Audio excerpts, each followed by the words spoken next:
Simbora, povo, para o terceiro caso desse canal, onde você aprende casos rápidos do dia a dia.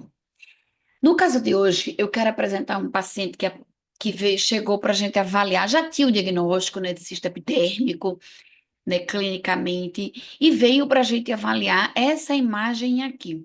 Por que se já tem o diagnóstico que vem para fazer ultrassom? Porque a gente quer saber a extensão, né? Antes do ultrassom, a recidiva pós-cirúrgica desses cistos eram altas, e hoje a gente delineia toda a área acometida, a cirurgia é mais precisa e, principalmente, a cirurgia deve ser realizada no momento que o cisto está íntegro. Quando ele rompe total ou parcial, a cirurgia é de mais difícil execução e com maior chance de recidiva.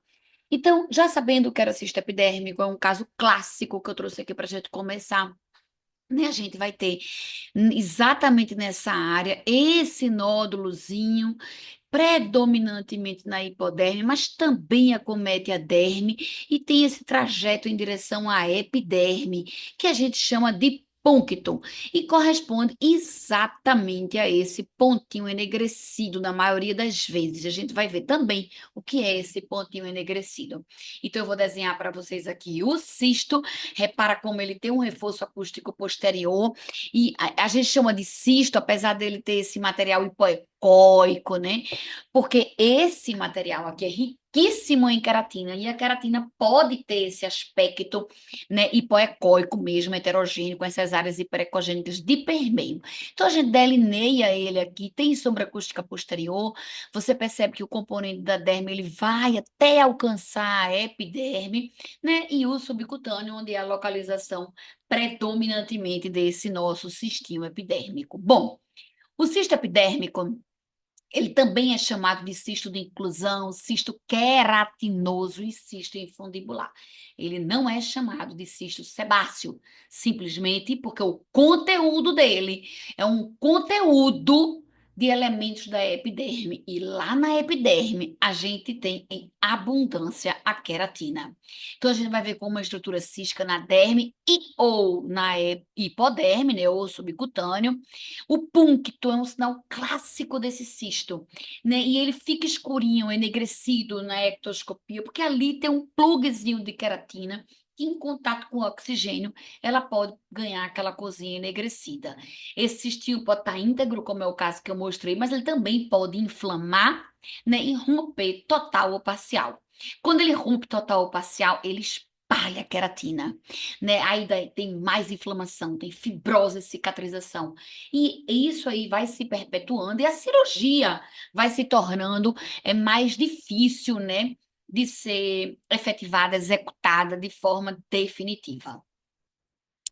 Esse artigozinho eu acho ele lindo, certo? É do Jornal Europeu de Radiologia de 2019, né? É um artigo muito novo, mas mostra aqui vários cistos epidérmicos clinicamente com um punctozinho enegrecido, né? Aqui a cirurgia no corte da peça, ele tem esse conteúdo meio esbranquiçado, amarelado, que é queratina pura, né? E nesses cortes histológicos belíssimos, a gente consegue ver que é um cisto verdadeiro, que tem um epitélio escamoso, né, queratinizado, igual à epiderme mesmo, né? E a gente vê a grande quantidade de queratina no interior desse cisto, né? Aqui um zoom nesse epitélio, aqui é o epitélio escamoso, e essas lâminas são as lâminas de queratina que vão se soltando aqui e vão preenchendo esse cisto. É bem bonito esse artigo aqui, é aberto para qualquer consulta. Quando ele é intacto, ele é dito que ele é na derme e na hipoderme, né? E ou hipoderme ou subcutâneo, né? Ele é bem delimitado, ele pode ser hipoecóico ou anecoico, tem um reforço acústico posterior, pode ter ou não um púncto, se tiver é ótimo para a gente, né? Que dá crava mesmo o diagnóstico, né? E ele tem esses aspectos como um pseudotestículo com camadas de cebola, né, camadas da cebola, e tem a criatividade aflora para o aspecto ecográfico desses cistos, né? Pode ter calcificações, e se ele tiver inflamado, você vai ter um aumento da vascularização do Doppler colorido. Se não tiver, se ele for intacto, sem inflamação, você não vai ter Doppler colorido ou qualquer outro Doppler que você utilizar. Aqui daquele mesmo artigo, ó, de 2019, mostrando, né, o revestimento da epiderme, que é igual desse cisto, com esse conteúdo riquíssimo em queratina, e esse punctozinho, essa imagem minha, na verdade, aqui é a imagem do artigo, o esqueminha, mas esse ultrassom foi um paciente que eu atendi, e é um caso clássico demais, né, que você tem esse punctozinho, você até percebe uma irregularidade da epiderme bem aqui. Então, fica muito fácil de a gente dizer, cravar, que é um cisto epidérmico. Mais uma vez, olha o reforço que é tão peculiar nesses cistos. E na tomografia, quando a gente está laudando tomografia, a gente também pode identificar esses cistos. E agora a gente sabe que é cisto epidérmico. E lá para os colegas radiologistas que lá a tomografia chamam de cisto sebáceo, eu agora encorajo a chamar de cisto epidérmico, porque a gente já aprendeu que dentro dele vai ter muita queratina. Quando ele é parcialmente roto, olha aqui um exemplo do cisto anecoico, né, que ele lembra que ele pode ser hipo ou anecoico. Ele fica parcialmente delimitado, pode ter esse aumento da vascularização, você vai ver essas áreas anecoicas extravasadas, que é a queratina que se espalhou, e por isso essa queratina é muito inflamatória, né? Ela traz essa inflamação, aumento da vascularização, o Doppler colorido. Aqui mostrando que ele pode ser completamente anecoico, com reforço acústico posterior.